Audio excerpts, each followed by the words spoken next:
ubutumwa bwiza bwa Yesu Kristo bwanditswe na Yohana ibice 14 umurongo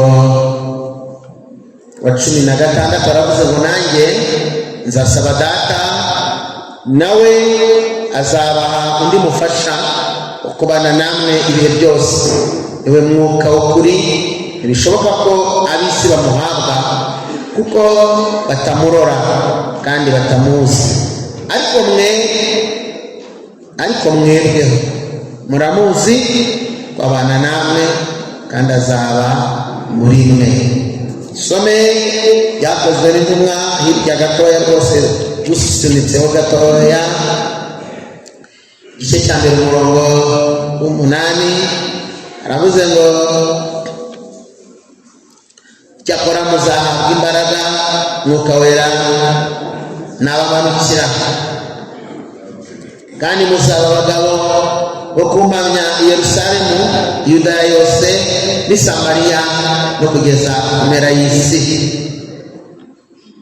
Soreze mu Byakozwe n'Intumwa 2 umurongo wa 1. Ijambo ry'Imana rivuze ngo umunsi wa Pentekote usohoye, bose bari hamwe mu mwanya umwe bahuje umutima, nuko umuriri ubatukura uvuye mu ijuru umeze nk'umuyaga uhuha cyane ukwira inzu bari bicayemo, haboneka indimi zigabanije zisa n'umuriro, ururimi rujya ku muntu wese wo muri bo, bose buzuzwa Umwuka Wera batangira kuvuga izindi ndimi nk'uko Umwuka yabahaye kuzivuga. Muri Yerusalemu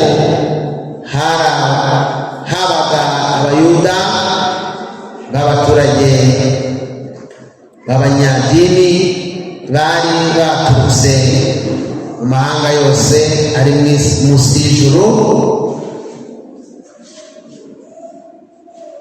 Dushake tugarukira mu mwakirereza ijambo ry'Imana. Ndifuza ko umwami Yesu nashimwe, ndifuza ko tuza gusengana hari icyo wakuyemo. Tubonye ijambo rya mbere ahangaha mu butumwa bwiza bwa Yesu Kristo bwanditswe na Yohana ibice byawo 14, yavuze ngo nanjye nzasaba data nawe azabaha undi mufasha wo kubana namwe ibihe byose. Ntabwo ari umunsi umwe, ntabwo ari isaha imwe, ntabwo abana natwe ku cyumweru gusa hanyuma ngo mumibyiziye kubana natwe, agabana natwe turi mu rugo ngo nitugera mu muhanda ye kubana natwe, agabana natwe turi mu muhanda nitugera mu kazi ngo ye kubana natwe. Ni uwo kubana natwe ibihe byose. Turi mu kazi arahari, turi mu rugo arahari, twicaye ku ntebe arahari, turi mu mihanda arahari. Uyu mufasha aremera kubera uwamwohereje yamuhaye misiyo. Pentekote nziza, kandi Pentekote nziza. Abumva Imana, haleluya. Abo mbizi Imana inabare mu byumve. Uwamwohereje ari we Yesu, kubera ko Pentekote bisobanura umunsi wa 50, 50 jour, cyangwa penta. Pentekote bisobanura ni penta, bivuga umunsi wa 50. Noneho Yesu yawohereje amaze iminsi 10 avuye mu isi, ariko yari agize iminsi 50 azutse. 40 kubera iki yatagiye mu ijuru? Kubera iki atirukanse ngo ajye mu ijuru kuri 40? Nuko yari abizi ko dutuye mu isi. Twemezwa n'iki ko tuzagera mu ijuru, umwuka wibora, ibyiringiro nk'ibyo twabihabwa nande n'umwuka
uwomuka wera ni Yesu wautugeneye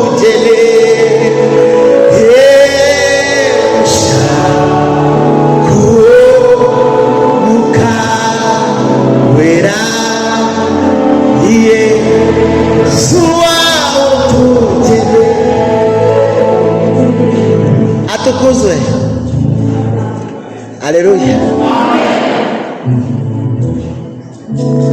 Impamvu yanze guhita dusiga, mwibuke uko ijambo rivuga. Ijambo riravuga ngo ishime kandi unezerwe wajuruwe, kubera yuko umubi witwa Satani akuvuyemo, ariko nawe wasiwe ugushije ishyano, kuko umubi witwa Satani akumanukiye kandi aje afite umujinya mwinshi, ameze nk'intare izerera ishaka guconshomera. Yanze kudusiga, yanga gusiga abigishwa be, kubera yuko abizi ko nta mwuka wera bari babona, kandi batuye mu isi ibamo ishyano. Ahubwo biranangaza iyo udashaka umwuka wera, ntibaza ukuntu uzagera mu ijuru kandi uturanye n'ishyano. Ishyano ryaguhitana, ishyano ryakwica, ishyano ryagucura inkumbi, ishyano ryaguteza abicanyi, ishyano ryatuma upfa nabi, ishyano ryakwangiza, ishyano ririyahura. Satani ntabwo agira impuhwe, iyo aje kugushaka aza ameze nk'inka yica, arahumiriza, aza ateye igitero kimeze nko gupfa no gukira, ariko hashimwe Yesu wamutsinze. Umukomera amashyi, umukomera amashyi. Amara iminsi 40 yari abizi ko umutima w'umuntu woroshye. Dushimire Yesu tuzi. Yari abizi ko imitima yacu yoroshye. Ndabaha urugero rutari kure. Muri iyo minsi 40 habayemo ibintu bibiri bigaragaza yuko iyo atahaguma bari kugenda rwose. Icyambere, bwarakeye bitaranamara iminsi rwose akizuka, abigishwa babiri babavuyemo ngo bamanutse mu nzira ijya muri Emawusi, bagenda baganira bati yaratugaburiraga, yirukanaga abadayimoni. Iyo yagendaga tufite ibibazo ku nyanja, yazaga dusangamo umuyaga umeze nabi, twaramukanguraga agacaha umuyaga. None abagome baramwishe, ngo bari barimo batarara. Kizakubwira ko batararaga, ngo bagiye Emawusi, ariko ntabwo uzabona icyo bavanyeyo. Kizakubwira umuntu Satani ari kurindagiza, ajya mu rugendo rudafite impamvu, ajya mu rugendo rwica ubukumi bwe, kandi nyamara yakagombye kububungabunga.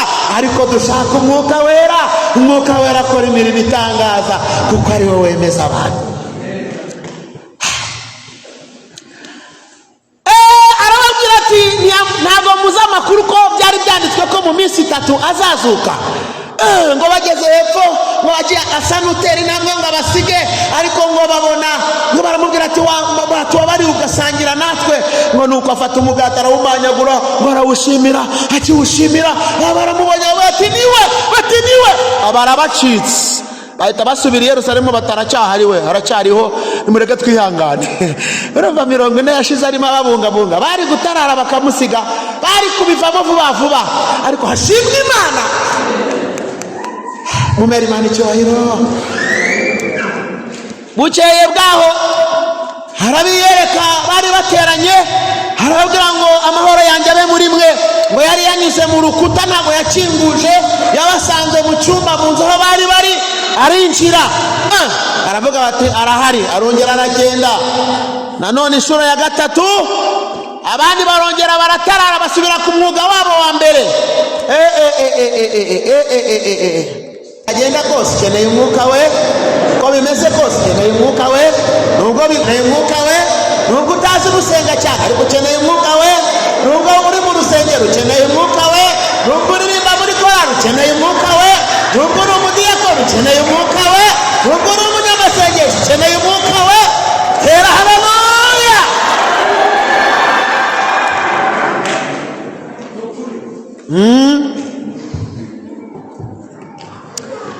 Umunsi wa gatatu ngo Petero yari yasubiye ku kejo, yari yasubiye kuri za mari ze zitwa kuroba, kandi yari yarahawe isezerano na Yesu.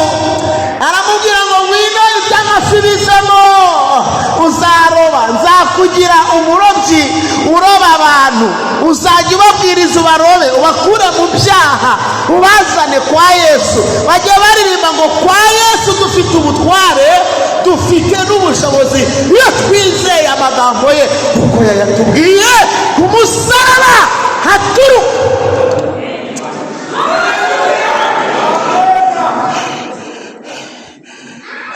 Kawera w'Imana muyobozi ngwino, Kawera w'Imana muyobozi we ngwino, oh Kawera w'Imana muyobozi ngwino, oh muyobozi we ngwino, nukuri muyobozi we ngwino. Nanjye nzasaba Data nawe azabaha undi mufasha wo kubana namwe. Impamvu yabibasezeranyaga, yari amaze kubabwira ngo ni byiza ko ngenda, kuko nintagenda ntabwo umufasha azaza. Ngufitiye amakuru, Yesu Kristo yaragiye kugira ngo ube mu isi kandi ufite konekisiyo y'ijuru, nuko uba ufite umufasha. Umva ijambo rya mbere Imana imwohereza, yamuhaye misiyo. Iyo misiyo niyo tugiye kuganiraho. Misiyo ya mbere yaramubwiye ngo genda ugumana nabo iminsi yose. Icyo ni icya mbere. Umwuka wera abana natwe, ariko Imana ibane nawe. Vuga ngo amena. Imana ibane nawe. Afite inshingano yo kubana. Icya kabiri, afite inshingano yo kutumenyera amakuru. Hari ibihugu bikomeye bifite icyo bita ubutasi bukomeye. Ndavugamo nka bikeya gusa. Twavuga nka Israel ifite Mossad, twavuga nka Amerika ifite CIA. Ariko ndagira ngo mbabwire ngo yaba ari Mossad yaba ari CIA y'Abanyamerika, byose biri hasi cyane y'ubutasi bwa Mwuka Wera. Kuko Mwuka Wera, reka mbabwire impamvu biri munsi cyane.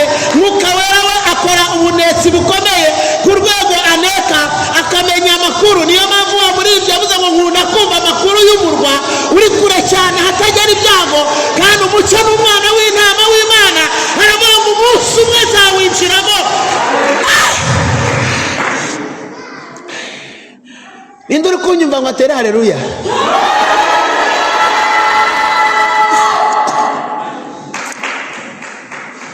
Impamvu nari nkubwiye ngo arusha aba batasi imbaraga n'ebyiri gusa, nifugireho nigendere. Ayiwe Data wa twese. Impamvu nuko amenya amakuru y'ibintu byarangiye. Ibyo n'abinaha barabishoboye. Amenya amakuru y'ibintu biriho. Ibyo n'abinaha barabishoboye. Ariko ikindi arusha abanone amenya amakuru y'ibyenda kubaho. Haleluya. Ngo azatubwira ibyenda kubaho. Ndabaha urugero tuza gusanga mu gitabo cya kabiri cy'Abami ibice 6 umurongo wa 8 kugeza kuri 23. Hari inkuru ziryoshye. Izo nkuru zivuga iki? Ziravuga umugabo witwa Elisa. Elisa yiberaga mu mudugudu w'ahantu bita Idotani. Ngo bucye mu gitondo ubu butasi uyu mwuka wera amuzaho. Mufitiye amakuru yavuze ngo muzaba abagabo, icyakora muzahabwa imbaraga mwuka wera nabamanukira, muzaba abagabo bakumpamya i Yerusalemu, i Yudaya, i Samariya kugera ku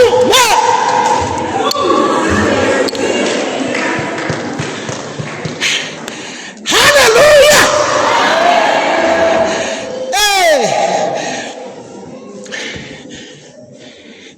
Arangije uwo mwuka wera amanukira muri Elisa, atangira kujyamo amakuru y'i Siriya, kamubwira ati Abasiriya banga Abisiraheli. Uko niko ajya kubwira amakuru, akakubwira abamuhiga, akubwira ati nubwo bakwanga ariko uzabaho, nubwo bakugambanira ariko akazi humura uzagakora, nubwo barusenya humura nzarwubaka nitwa Imana, nubwo bagambana ntacyo bazagutwara, nubwo ariko mumere Imana icyubahiro. Olaste fola abastadoza bolegant shopaste fo aidezome. Imana ishimwe. Amuzaho mubwira ati Abasiriya banga Abisiraheli kandi bagambiriye kubatera igitero cy'ubugome. Aramubwira ati none aba Basiriya barashaka kugirira nabi Abisiraheli, none rero mwana wanje, kubera yuko ufite umwuka wera kandi akaba afite ubutasi bwinshi, aramubwira ati ubwo rero ujye uburira umwami nawe aburire rubanda. Abasiriya bagakora inama, bakavuga bati ejo tuzagaba igitero ibunaka, niho tuzanyura, urugerero niho ruzaba ruri. Elisa yiryamiye nijoro, umwuka wera ati tutu kuku andikuwa, ndakubwiye ngo genda ubabwire. Haleluya. Iri nishaka sindi busubire kurikoresha kuko simbikunda, ariko umuntu kwegereye mubwire ngo batugambanira bandikishije inyandiko zabo, ikadukirisha imvugo batumva, ikadukirisha imvugo batumva, ikavuga ati tutu nzakugirira neza. Ninde uramenya tutu? Ninde uramenya kuku? Ninde uramenya andikuwa? Ninde uramenya zomene? Tera haleluya. Ikoresha inyandiko abantu batumva, ariko mu isi y'umwuka zirakora. Niyo uzirebye ubona ari inyandiko zidasomeka, ariko mu isi y'umwuka zifite icyo zisobanuye, kubera yuko umwuka wera akora imirimo itangaje. Haleluya. Elisa akamutuma ati mwami, haleluya, wamusha wo kwa Namani, wamusha wo kwa Namani, ko numva mutanyikiriza. Wamusha wo kwa Namani, wamusha wo kwa Namani, wamusha wo kwa Namani, niwe wabwiye nyirabuja ati iwacu dufite Imana. Namani umugaba w'ingabo z'Isiriya, yari umuntu ukomeye cyane muri icyo gihugu, yari umunyacyubahiro akaba n'umuntu. Haleluya. Yari umuntu ukomeye cyane akaba n'umunyacyubahiro. Haleluya. Uriya muja ni gute yaratiye Namani ko iwabo hari Imana? Nuko yari Imana ifite na mwuka wera ukiza. Yesu ashimwe. Oya, iyo mikorofone itavuze neza, ibi by'ikoranabuhanga nibyo bigorwa, naho ngewe ibyo mvuga birumvikana. Ngewe Yesu yakozeho kugira ngo mbivuge neza. Akajya amubwira nawe akababwira ati no, hoya. Bagakira, inama ziraba, bashaka imbaraga, barakurura. Umunsi umwe umwami w'Abasiriya aravuga ati oya, mwese nimunyitabe. Ngo abasirikare baramwitaba, abakomeye baramwitaba, abanyepolitike baramwitaba. ngo bahagere basanga yabiteguye, arababwira ati nta n'umuri buncike, ahubwo niba mwombwa mwese ndabarangiza, murambwira umuntu tuvamo akatuvugira amabanga kugeza ku rwego igitero cyose tugabye gifata ubusa. Mufitiye ijambo kubera umwuka wera twakiriye, n'ibindi bitero bari bakuteye nibifata ubusa mu izina rya Yesu. Mufitiye amakuru n'ibindi bitero bari bohereje nibifata ubusa mu izina rya Yesu. Aramubwira baterega Nyagasani, nubwo watwica ariko urabuduhohoteye, nta muntu n'umwe ukuvamo, ahubwo muri Isiraheli hariyo umugabo afite umwuka wera, afite umwuka wera uneka, arusha amaneko zawe ubwenge, arusha amaneko zawe ubuhanga, arusha amaneko zawe amaso, arusha amaneko zawe jimeri, arusha amaneko zawe ibyuma bitega amatwi, kuko afite amatwi yumva ibiri inaha, akumva ibiri mu ijuru, akumva n'ibiri mu ikuzimu kwa Satani. Arabaza ngo ari hehe ngo ngiye kumufata, muzabisome. Batari Dotani ahita yohereza ingabo n'ibifaru. Hari umugabo witwa Gehazi wari waramenyereye kwirira ibiryo n'umushyushye wa mu gitondo, udashobora gusenga wibera mu biryo nk'ikimamiyo. Umuntu mwicaranye mubwira ngo hari abantu bafite ubuzima bumeze nk'ubwa Gehazi, ava mu cyayi ajya mu biryo, ava muri ranche ajya mu cyo arya, ameze nk'ikimamiyo najya asenga. Ariko Yesu yaravuze ngo reka mbabwize ukuri, bene uwo mudayimoni nta kindi kimukuramo keretse gusenga no kwiyiriza ubusa. Hari ubwoko bw'abadayimoni badashobora kuva ku muntu ukunda ibiryo nk'ikimamiyo, umuntu udashobora kwiyiriza. Hari ubwoko bw'abadayimoni butavamo, hari ubuzavamo nyine, kubera ko yavuze ngo nta kindi kimukuramo keretse gusenga no kwiyiriza ubusa. Urumva niba asenga rero kwiyiriza ntabikore, hari abadayimoni bazavamo, ariko hari n'abatazagira gute, hari n'abatazavamo. Mana yanjye, Imana intabare mu byumve. Yes, arangije ngo bohereza ibifaru. Gehazi ngo agisohoka bibonye, ijisho rye riba rirakanuye, amera nk'ikirayi gipfubye. Aravuga ati yo, ati turapfuye. Agaruka abwira shebuja ati databuja, twigenje kenshi twarasenze, ariko none ntabwo nzayo turi busenge, databuja we turapfuye. Elisa aramubaza ngo Gehazi, undi ati karame, ubonye iki? Aramubwira ati mbonye ingabo, mbonye amafarashi, mbonye ibifaru. Ahita amubwira ngo egera hafi. Aravuga ngo asaba komande mu ijuru, asaba komande mu ijuru. Aravuga ngo Mana yera yo mu ijuru yadusezeranyije umwuka wera, iduha amaso areba kurusha jimeri, idukoraho tukareba, yemeye kuduha ubufasha tukiri mu isi. Ndakwinginze humura amaso uyu mugabo witwa Gehazi, nubwo adasenga ariko muhe karifuti, muha karifuti.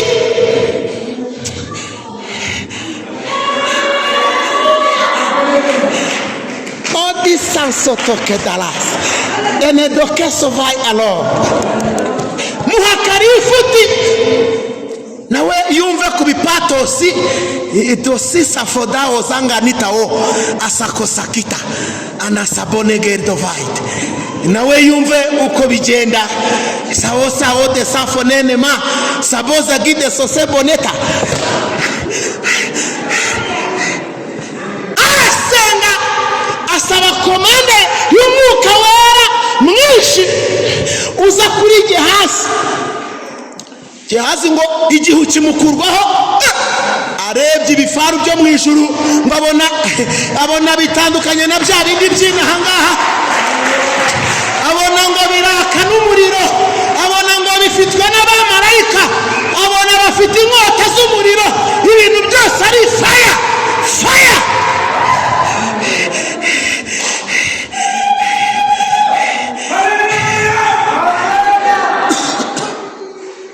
Ariko niba hari uri gufashwa na tere hariya ndayimuhaye.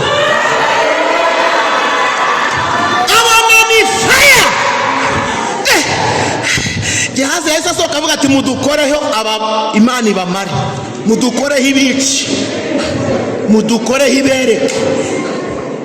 Uwo mwita Gehazi yahawe akarifuti amarisi. Ubu dufite abantu baduteje abandi kubera akarifuti bahawe gusa k'umunezero wo mu mwuka, ariko ubundi ntawo basanga ngo kubera ko ntibasenga, ntibazi kwiyiriza, bakunda ibiryo nk'umudaho n'ikimami, ntibasenga. Reka data, ariko akanya gato Imana bakubise akarifuti baduteje ibibazo. Twe turasenga ntimukadukinishe, twe turerekwa ntimukadukinishe, twe turi abahanuzi ntimukadukinishe. Mukanya byazima agahita agera mu iteraniro. Niko mbwira, uri umukobwa cyangwa uri umugore? Mbwira vuba vuba manure, gira vuba. Imana itaramenye ko bakugize umugore ntabwo yaba ari yera yo mu ijuru. Abanyumva haleluya. Banekote nziza haleluya. Banekote nziza haleluya. Sobi de ole grand otak odaze fa asala gardo fa sibiria okosema onemokoma kitestas ova asima kidesoneteta ova kiste fore erwest ba otite etofa no cordeboni etobarai sapotita lo tradovais. Hari ijwi riri kuvuga ngo abantu nibace bugufi mu mitima, kubera ko iki gihe cyabaye kinini ariko nibigera barenga umutaru, kubera yuko babifashe nk'ibisanzwe, kandi ngo Imana iyo imanukiye kubaka abari maso barubakika. Ni ijambo risobanuye ngo hari abari bwubakike muri iki gihe kubera ko babaye maso. Mana tuyikomera amashyi, Mana tuyikomera amashyi. The basiben all die the fight banketo sala enogeremo nomesa otika. Kandi iryo jambo riri gusobanura ngo ijwi ry'Uwiteka riri kugusaba ngo ufate iby'umumaro, witandukanye n'ibidafite umumaro byagutwaye umwanya wawe, ahubwo uhure n'Umwuka Wera kuko azakugirira umumaro wa none no mu gihe kizaza. Ijwi ryakubwiye ngo hari ibigomba kukuvaho kugira ngo Umwuka Wera aze. Ijwi riri kukubwira ngo rekura ibyo bidafite umumaro, Umwuka Wera kugende. Tora haleluya. Godaze fase wedeso ova atakozalanke eneha do deziakai inifora. Kandi iryo jwi riri kuvuga ngo hari imigozi abantu bari bamaranye nayo igihe kinini ariko bagiye kwikurwaho kubera ko batitirije Imana y'amahoro ikiranuka. Muyikomera amashyi, muyikomera amashyi. Oneza bonesa dora me poselai shadosa bonekai devo nota sonemai tatola karame Yesu.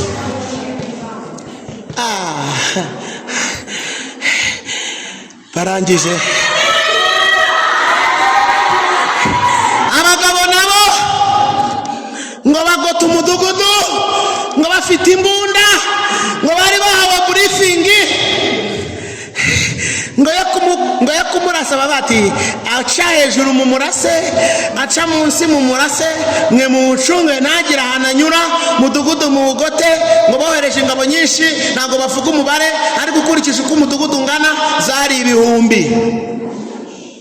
Babikura babivana abavuga ko Imana yacu yaturetse ngo nitureba neza. Babikura ngo yatwimye amaso, barabeshya cyane kuko ukuboko kwayo ntago kwaheze, ugutwi kwayo kuracyumva ibyacu.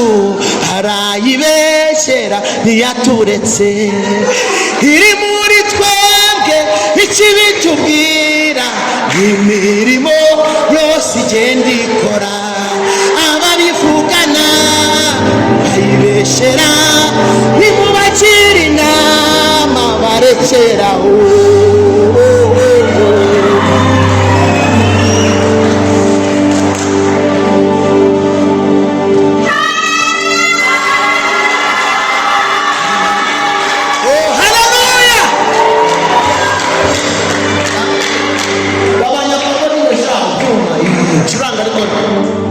Ukawera w'Imana muyobozi ngwino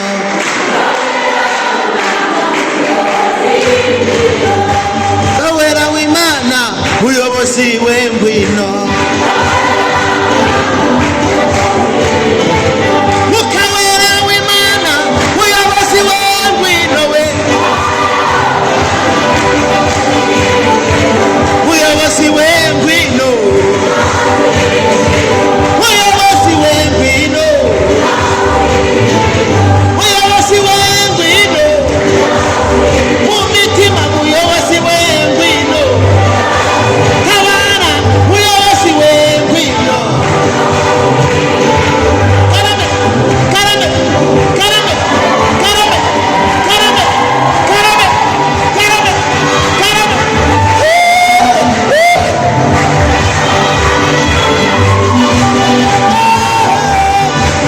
Yes. Tuta tota tut. Yes. Yes.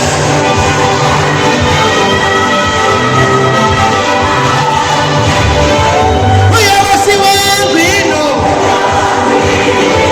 mu mitima yacu ngwino, mu bugingo bwacu ngwino, mu miryango yacu ngwino, muka mu muryango wacu ngwino, mu kazi dukora ngwino, muyobozi ngwino, muyobozi we ngwino.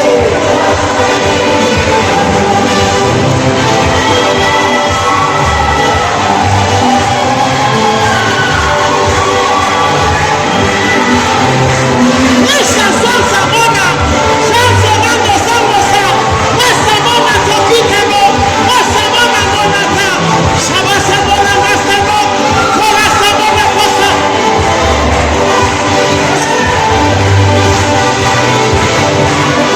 Hallelujah. Tera cyane hallelujah.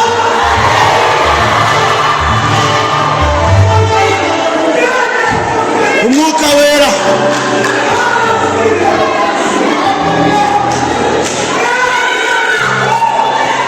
hereka batangira kubona Imana, batangira kubona Imana, nobanga sima. Hallelujah.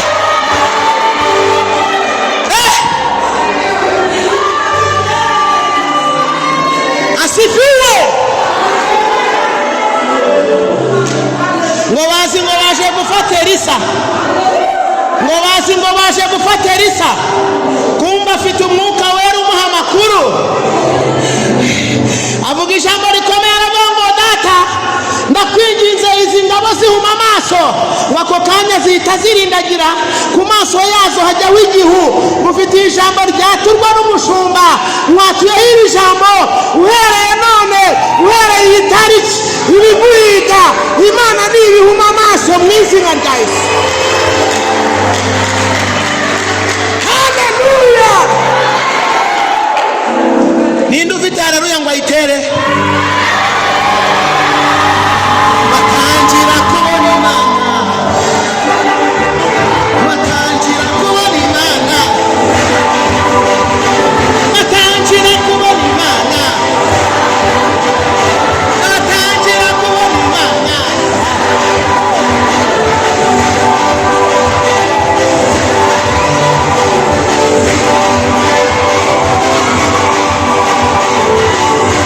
Oh!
bazanye ibifaru barahuma ngo ufitiye amakuru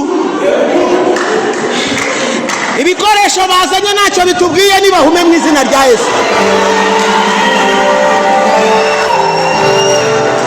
Intwaro bazanye ntacyo zitubwiye nibahume. Imico yabo ntacyo itubwiye nibahume. Ingabo bafite ntacyo zitubwiye nibahume. Amaboko bafite ntacyo atubwiye nibahume.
Bagize gute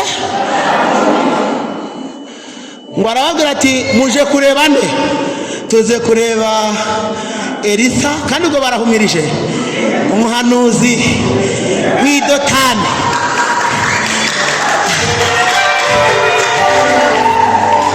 Arababwira ngo siyo nzira, kandi uyu si wo mudugudu mwayobye. Bwira dayimoni uti siyo nzira, si nawo mudugudu, siyo nzira. Mubwira ngo siyo nzira wayobye. Dayimoni wayobye, wamurozi we wayobye.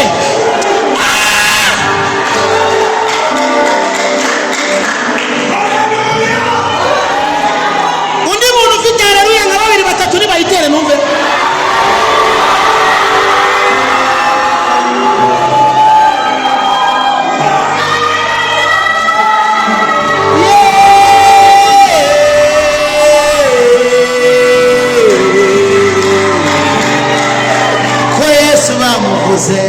Ko nacyo namubonye inkuru nimba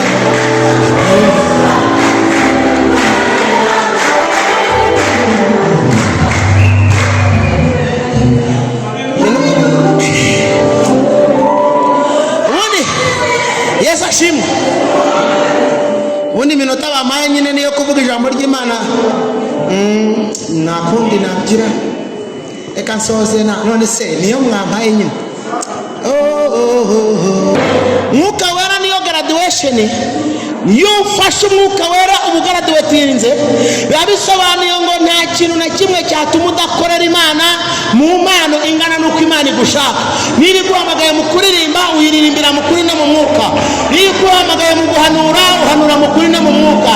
Niba iguhamagaye mu kubwiriza, ubwiriza mu kuri no mu mwuka. Niba iguhamagaye mu kwigisha, haleluya. Abantu benshi barabikonfuzinga, bakabikonfonda, ntibabihuze. Ariko ndabatangariza ngo hari ibintu mugomba kumenya. Hari ibintu bitatu mugomba kumenya. Icyambere, hari icyo bita kubatizwa mu mwuka wera, akaba no kuzura umwuka wera, akaba no guhabwa impano z'umwuka wera. Ni ibintu bitatu bitandukanye. Cya kabiri, aho ngaho mu byumve, kubatizwa ni igihe urota ukabona ibyo urose ni ukuri, birasa n'ubuhanuzi, warose ibintu bibimpamo, ukumva ijambo ry'Imana, ukumva amarira araje, ukumva ukozweho, ukameneka. Bibiliya iravuga ngo ntago uko kumeneka ako gahinda ko mu mwuka, ko mu buryo bw'umwuka gashobora kuzanwa na kamere, ahubwo ngo kazanwa n'umwuka wera w'iki? W'Imana. uwo muntu aba yarabatijwe mu mwuka we. Kabiri, hari icyo bita kuzura umwuka we. Ukabona umuntu ari kuvuga mu ndimi azidondobekanya ariko atazisobanura, ntimuzamutera amabuye, nicyo cyiciro agezemo. Ntimuzamubwire ngo hanura, muzamureke Imana imugeze. Hari igihe abantu bavuga ngo wowe utwaye mesaje yacu, ubwiwe n'iki niba yarahawe impano z'umwuka we. Gatatu, nicyo bita guhabwa impano z'umwuka we. Hahandi ugeze muri aproje, hahandi muri prafo, avuga ngo ndabonye, nderetse, Imana irambwiye. Iyo ni step ya kangahe? Ya gatatu. Hanyuma rero Mwuka Wera ni graduation. Kimenyetso mbahaye nuko nabigishwa kugira ngo babashe kujya kuvuga ubutumwa, nabo babanje kuyihabwa umunsi wa Pentecote usohoye, bose bari hamwe, bari mu cyumba cya hehe hejuru. Bwira umuntu kwegere ngo hejuru y'amagambo, hejuru y'ubwibone, hejuru y'ubusambanyi, hejuru y'umujinya, hejuru y'uburiganya, hejuru y'ubujura, hejuru y'umujinya, hejuru yo kurwana, hejuru y'ibitutsi, hejuru y'amahane, hejuru y'ubusambanyi, hejuru. Ugomba kuzamuka ukajya hejuru y'ibyo bintu kugira ngo Umwuka Wera aze. Ukibereye iyo hasi muri ayo matiku no muri urwo rukururano, ntabwo Umwuka Wera agira ate aza. Akanyuma reka ngavuge nsenge, sinjye uza nimero.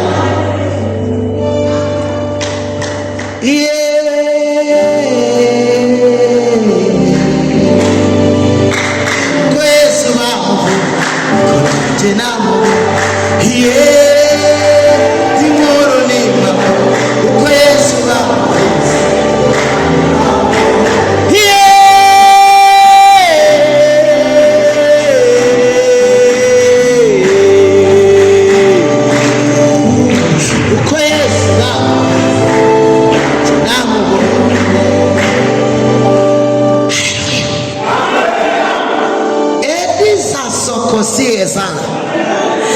hari abantu bakuwe mu rwobo kugira ngo Imana ibarokore kubw'uyu munsi. Hari abantu Satani n'abadayimoni bari baraririye ngo babice, ariko urwo rupfu bararusimbutse kubera uyu munsi. Komera Yesu amashyi.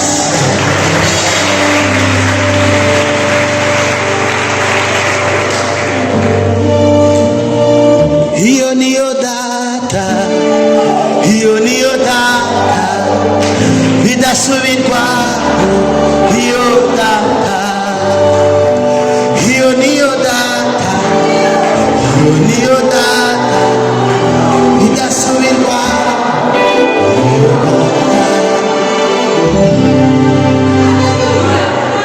Reka nifate neza, twifate neza, twifate neza.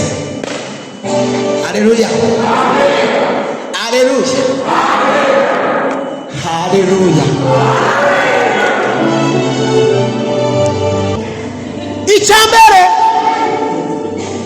iyo avuze ngo nzabahindura abagabo bakuma mu Yerusalemu, avuze ngo nzabagurira imbago, mbaho ubushobozi, mbaho ubutunzi. Yerusalemu basobanuye ngo ni imbaraga zigushoboza guhamya mu bakomeye. Ntago wahamya mu bakomeye uciriritse uri rukomanya imbaraga. Imana ibigomba kubanza ikakuzahura, ikaguha nawe ibyo utunga kugira ngo nawe ugire ijambo mu bandi. Byakire mu izina rya Yesu. Kabiri, yivuze ngo nzabaha ubushobozi bwo guhamya i Yudeya, ibikubwiye ngo nzaguha Umwuka Wera ugushoboza no guhamya mu banyedini. Yudeya, abayuda, abantu bafite inyuguti za Bibiliya ariko batajya bakora ibyayo, bavuga ko bazi Imana ariko imirimo bakora ikabihakana. Abo ni ab'i Yudeya. Samariya nabikivange, none harashyushye, mu kanya harakonje, nakazuyaze, ari mu masengesho, ari mu giterane, mu kanya agiye hariya, ari kuririmba ikorasi, mu kanya umusore amukoze ku ibere, ari kuririmba ikorasi, mu kanya nyweye n'inzoga. Ni umusambanyi, ni uwisama, kuko yivanze n'abanyamahanga. Efurayimu yivanze n'abanyamahanga, none bamumazemo imbaraga, byatumye amera imvi z'iki z'urutarutaro. kugera ku mpera y'isi bisobanuye ngo ni ukwakira imbaraga zituma ujya hirya aho abantu batakureba, kandi ntukore ibyaha, ukajya uhumuriza Imana ukayibwira uti humura, ningera n'aho abantu batandeba ntago nzagwa, ntago nzasambana, ntago nzahemuka, ntago nzaguhemukira. Asifiwe. Soreze kuraka